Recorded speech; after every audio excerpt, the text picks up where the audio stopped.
Oke, assalamualaikum warahmatullahi wabarakatuh. Balik lagi dengan saya Sandra Jeng Pandawa. Jadi dalam video kali ini saya akan membuat perbedaan antara speaker Twitter tanpa menggunakan magnet dan juga speaker Twitter dengan menggunakan magnet. Kira-kira mana sih yang lebih unggul atau yang patut kita pilih untuk speaker Twitter di rumah kita ya. Jadi di video kali ini saya mau membagikan berdasarkan pengalaman juga ya.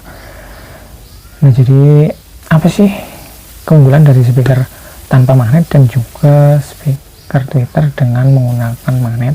Nah, silahkan simak aja video ini sampai selesai agar kalian juga nggak salah paham dan kalian juga bisa lebih mengerti ya mana yang mau kalian beli ya, speaker Twitter dengan magnet ataupun juga speaker Twitter tanpa magnet. Nah, jadi yang pertama saya akan membahas speaker Twitter dengan tanpa magnet ya. Untuk keunggulan speaker Twitter tanpa magnet ini, keunggulannya adalah lebih ringan ya pastinya ya, karena speaker ini hanya dibekali dengan rangka, kemudian voice coil, dan tentunya tanpa magnet ya, jadi bobotnya itu otomatis lebih ringan jika dibandingkan dengan yang menggunakan magnet. Di sini saya menggunakan speaker ACR ya, jenis PCT 2500 sebagai contoh. Untuk kelebihan speaker Twitter tanpa magnet selanjutnya adalah harganya lebih murah ya pastinya, karena ya itu nggak dilengkapi dengan magnet, mungkin jadi harganya itu lebih murah jika dibandingkan dengan yang menggunakan magnet. Nah, untuk selanjutnya saya membahas kekurangan speaker Twitter tanpa magnet. Apa sih kekurangannya? Jadi ini berdasarkan pengalaman juga ya. Jadi kalau speaker Twitter tanpa magnet kayak gini itu suaranya itu kurang detail ya, untuk instrumen musik yang diputar itu kurang detail, jadi hanya treble-nya saja yang keluar, sementara instrumen lainnya itu nggak kedengeran, cuman ya kurang tebel ya, jadi kayak tipis gitu loh suaranya. Jadi ya bisa dibilang untuk speaker Twitter tanpa magnet ini itu kurang detail untuk instrumen musik yang diputar ya pastinya ya. Jadi kalau untuk soal treble sih ya udah mumpuni ya kalau untuk speaker Twitter tanpa magnet. Nah, jadi itu kekurangannya ya untuk speaker Twitter tanpa magnet ya. Jadi instrumen musiknya itu kurang detail dan juga suara yang dihasilkan itu tipis ya, nggak tebel gitu loh. Emang sih suaranya keras, tapi ya itu kekurangannya itu nggak detail dan juga kurang tebel untuk suaranya ya. Nah, terus kemudian kita akan membahas speaker Twitter yang menggunakan magnet ya. Di sini saya menggunakan speaker Twitter dari ACR juga, itu ACR 9KH ya. Nah, jadi untuk kekurangan speaker Twitter menggunakan magnet ini, yang pertama yang pastinya bobotnya itu lebih berat ya jika dibandingkan dengan yang tanpa magnet. Itu speaker Twitter menggunakan magnet itu lebih berat bobotnya.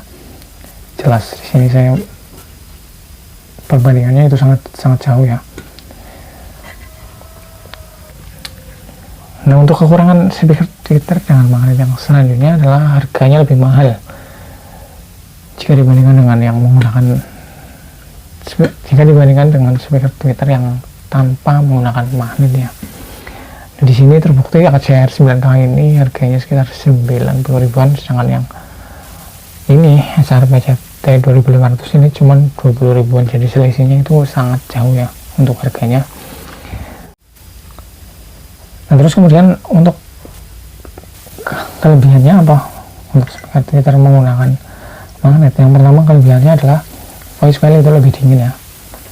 Voice coil lebih dingin untuk speaker Twitter yang menggunakan magnet, karena fungsi magnet itu selain untuk bisa memproduksi suara, itu juga bisa untuk mendinginkan voice coil ya. Jadi untuk speaker Twitter menggunakan magnet ini otomatis juga voice coilnya lebih dingin jika kita, walaupun kita menggunakannya dengan secara geber-geberan ya istilahnya, itu lebih dingin untuk voice coilnya karena sudah dilengkapi dengan magnet. Nah, untuk keunggulan yang selanjutnya untuk speaker Twitter menggunakan magnet adalah suara yang diproduksi itu lebih detail jika dibandingkan dengan yang speaker tweeter tanpa magnet ya, lebih detail dan juga suaranya lebih enak didengar ya, lebih enak didengar di telinga. Kemudian treble-nya juga lebih halus untuk speaker tweeter yang menggunakan magnet ya. Itu sih berdasarkan pengalaman juga ya, berdasarkan pengalaman untuk speaker tweeter menggunakan magnet itu lebih enak suaranya. Nah, lalu mana yang cocok untuk kita beli atau kita pilih? Itu sih kembali lagi ke kebutuhan kita ya. Kalau kita hanya untuk sekedar menghandle nada mid untuk menghandle high atau untuk treble gitu, nggak perlu yang detail ataupun nggak perlu yang clarity atau yang lainnya. Hanya untuk sekedar di rumah atau yang untuk menghandle nada treble aja, kita untuk ACR yang tanpa menggunakan, untuk tweeter yang tanpa menggunakan magnet ini sudah cukup ya untuk kita pilih ya. Dan juga bagi kita yang nggak mau merogoh kocek terlalu dalam, kita bisa memilih tweeter yang tanpa menggunakan magnet, contohnya seperti speaker ACR PCT 2500 ini. Nah, kalau kita yang menginginkan suara yang enak didengar, terus kemudian detailnya dapat, terus kemudian nggak bikin sakit di telinga, dan juga kita punya budget lebih, kita bisa pilih speaker tweeter dengan yang menggunakan magnet ya. Contohnya ya ini speaker ACR 9K ini ya. Nah, jadi semua kembali ke kebutuhan kita dan ke budget kita masing-masing ya. Jadi kedua speaker tweeter ini memiliki kelebihan dan kekurangannya sendiri-sendiri. Oke, jadi itu ya untuk kelebihan dan kekurangan antara speaker tweeter tanpa magnet dan speaker tweeter dengan menggunakan magnet. Mudah-mudahan bisa kalian pahami dan mudah-mudahan kalian nggak bingung lagi mau pilih yang mana, yang tanpa magnet ataupun juga yang menggunakan magnet. Oke, terima kasih sudah menonton. Sekian, wassalamualaikum warahmatullahi wabarakatuh.